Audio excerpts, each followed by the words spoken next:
بھی اگر آپ پورا کر کے شامل ہوں گے تو بہرحال گناہ گار نہیں ہوں گے۔ ایک یہ کہتے ہیں کہ بہن نے فرمایا کہ کالج ٹائم تو 8:30 سے 2:30 بجے تک ہے، لیکن ایچ او ڈی سمیت تقریباً تمام ٹیچرز جو ہیں وہ دیر سے آتے ہیں، جلدی نکل جاتے ہیں، اور اگر میں ٹھہرتی ہوں وہ ٹائم پورا کرتی ہوں تو آخر میں 1-2 میل ٹیچرز رہ جاتے ہیں، تو کیا میں انہی کے روش پہ چلوں یا میں اپنا ٹائم پورا کروں؟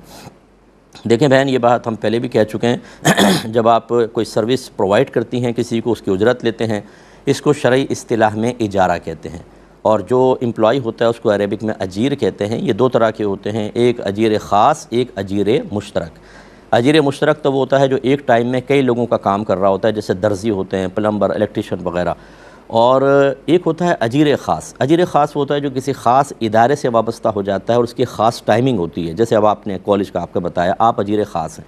اور اجیر خاص تنخواہ کا، پوری سیلری کا مستحق 2 وجوہات کی بنا پر بنے گا۔ نمبر 1، وہ ٹائم پورا کرے جو اس کا ٹائم ہے، جیسے آپ کے 8:30 سے 2:30 ہے تو 8:30 آئیں 2:30 بجے تک، اور دوسرا جو کام سپرد کیا جائے اس کام کو پورا کرے۔ لہذا اگر آگئے کام پورا نہیں کیا تب بھی سیلری کٹے گی، اور جتنا اگر آپ نے ٹائم لیٹ پہنچے یا جلدی نکل گئے تو جتنی بھی مہینے کی سیلری ہے اس کو پہلے آپ 30 سے ڈیوائڈ کر دیں تو پر ڈے کی سیلری نکل آئے گی، اس میں پھر جتنے گھنٹے جتنے منٹ آپ نے کیا ہے اس پھر ایک دن کی سیلری کو ان گھنٹوں کے اندر تقسیم کر دیں کہ ہر منٹ یا ہر ایک گھنٹے کے کتنے پیسے بنتے ہیں، بس جتنا آپ نے کوتاہی کی ہے اتنی سیلری کے آپ مستحق نہیں ہیں، وہ لینا آپ کے لیے بالکل ناجائز ہے، اور یہ سمجھ لیں کہ آخرت میں سخت عذاب کا سبب بن سکتا ہے۔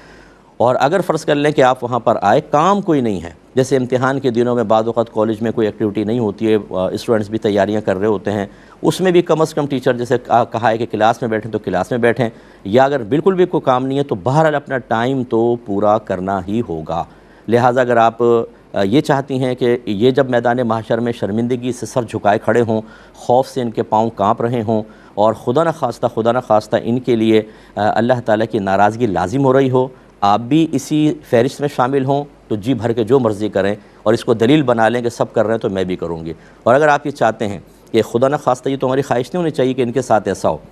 لیکن اگر کوئی نہ مانے تو، اور آپ چاہتی ہوں کہ یہ مشغول ہوں، میں خوشی خوشی سیدھے ہاتھ میں اعمال نامہ لے کر جنت کی طرف جا رہی ہوں، اور یہ سب مجھے حسرت کے ساتھ دیکھ رہے ہوں اور پچھتا رہے ہوں کہ کاش ہم اس کی طرح، اس کو دنیا میں بے وقوف کہتے تھے لیکن کاش اس کی طرح کر لیتے، اگر یہ چاہتی ہیں تو پھر زمانہ چاہے کچھ بھی کر رہا ہو، آپ کو وہ کام کرنا ہے جو اللہ تبارک و تعالی اور اس کے رسول کی رضا والا ہے، تو آپ اپنا ٹائم پورا کریں۔ اور جب آپ وہاں پہ جوائن کیے ہوئے ہیں تو پھر میل فیمیل کا کیا مطلب ہے کہ جی میل ٹیچر، یہ بھی ایک مطلب آپ نے شاید اس لیے جملہ کہا کہ شاید حکم بدل جائے کہ جی آخر میں عورت تنہا رہ جائے گی، تو آپ ان کے ساتھ ہی کام کر رہی ہیں، بہرحال آپ کی کوئی شرعی مجبوری ہوگی تو اگر میل رہتے بھی ہیں آپ اپنا علیحدہ کہیں بیٹھیں اور ان سے مطلب اختلاط نہ رکھیں، لیکن بہرحال آپ کو ٹائم پورا کرنا ہی ہوگا۔ ایک کالر ہمارے ساتھ ہے۔